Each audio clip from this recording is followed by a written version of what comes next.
Cabinet में 22 agenda के item थे ना। बहुत चीज़ों पे बातें हुई। द्वारका में नया कश्मीर हाउस बने, उस पर R&D डिपार्टमेंट में चीफ इंजीनियर्स की प्रपोजल, उस पर बात हुई। कोऑपरेटिव सोसाइटीज़ को किस तरह हम नए सिरे से उनको ज़िंदा कर सकते हैं, उसके लिए दो तीन एजेंडा आइटम थे। बहुत सी बातें थी। एक आइटम जो है वो रिजर्वेशन को लेके भी था। अब कैबिनेट मीटिंग की मिनट्स साइन करने और उन्हें ऑनरेबल LG साहब के पास भेजने से पहले मैं उन पे यहाँ तबसरा करूँ, गलत होगा। मैं सिर्फ इतना ही कहूँगा कि कोशिश की गई है, जिस तरह हमने लोगों के साथ वादा किया है कि हम इसको थोड़ा सा रैशनलाइज करें। कोशिश ये भी की गई है कि कहीं पे किसी के साथ नाइंसाफ़ी ना हो। हमने वक्त इतना लगाया क्योंकि ये मुद्दा ऐसा है कि इसके साथ सियासत करना बहुत आसान है, और आपने देखा भी है। जो लोग कल तक हमें ताने दे रहे थे कि आप लोगों ने रिजर्वेशन पे कुछ नहीं किया, आज हमें धमकियां दे रहे हैं कि अगर ये हुआ तो हम एहतजाज शुरू करेंगे। कैबिनेट ने अपने तरफ से कोशिश की है कि एक ट्रांसपेरेंट और एक फेयर प्रोसेस जो है हम अडॉप्ट करें। अब मामला ऑनरेबल LG साहब के पास जाएगा। जब तक फाइल उनके पास नहीं पहुंचती तब तक इससे ज़्यादा मैं इस पे कहूँगा नहीं। तो ऐसा क्या आप माने हम माने कि आप जो मानना चाहें आप मानिए ना। हमने इसमें इससे ज़्यादा डिटेल्ड एक्सरसाइज हम नहीं कर सकते थे। हर इशू को देखा गया,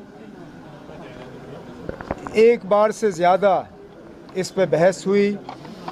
ये शायद तीसरी या चौथी मर्तबा है कि मामला कैबिनेट के सामने आया।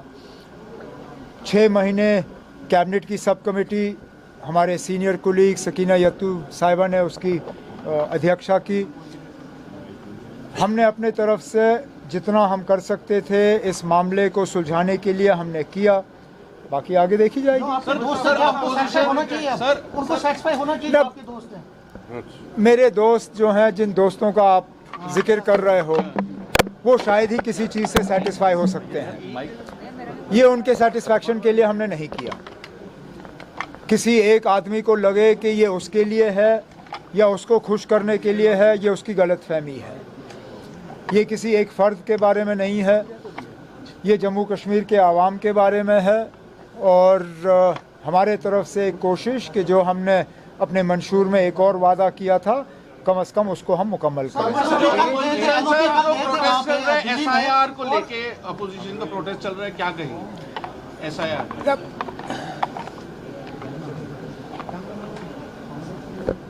इलेक्शन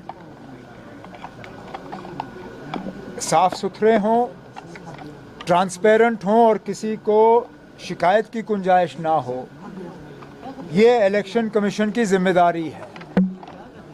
अगर SIR को लेके खदशात हैं तो इलेक्शन कमीशन को तमाम पॉलिटिकल पार्टीज़ को बुला के उन्हें समझाना चाहिए कि ये SIR है क्या चीज़ और इसमें ख़तरा नहीं है।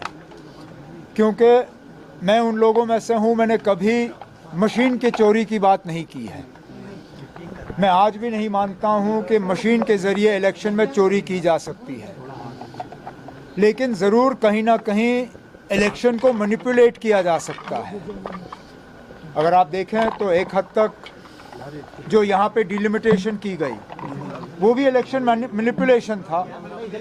आपने एक पार्टी को खुश करने के लिए जम्मू में 6 सीटें बढ़ाई, और बढ़ाई भी वहाँ जहाँ एक पार्टी को उसका फ़ायदा मिल सकता था। शायद इसलिए SIR को लेके भी हमारे कुछ खदशात हैं। बेहतर यही होगा कि इलेक्शन कमीशन वाले जो हैं हम सबको बुलाएं और हमें समझाएं कि ये SIR है क्या चीज़ और इससे घबराने की जरूरत नहीं है। माता जी का कल LLP दिल्ली गए थे और उन्होंने JP नड्डा से बात की है, वो आप कह रहे हैं कि वहाँ गुरुकुल बनना चाहिए। तो बने। मैं फिर अब आप कितनी बार यही सवाल मुझसे करोगे? किसने रोका ना? आप बनाइए गुरुकुल।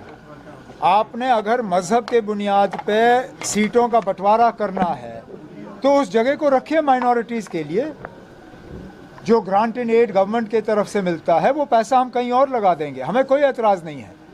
जो ज़मीन वहाँ अलॉट की गई उस ज़मीन की कीमत आप अदा करिए। जो ग्रांट इन एड आपको मिलता है वो लेना बंद करिए। आप अपनी स्टेटस जो है वो चेंज करिए, एक माइनॉरिटी इंस्टीट्यूशन के तौर पे आप आ जाइए। उसके बाद अगर आप मज़हब के बुनियाद पे सीटें बांटना चाहते हैं आप बांटिए, कौन रोक सकता है। लेकिन अभी तक आपने नीट का इम्तिहान कबूल किया है। नीट के इम्तिहान में सिर्फ और सिर्फ जो है काबिलियत देखी जाती है, मेरिट देखा जाता है। अब अगर आपके बच्चों का मेरिट नहीं आता है उसके लिए आप किसी और को कसूरवार कैसे ठहरा सकते हो? ठीक, चलो।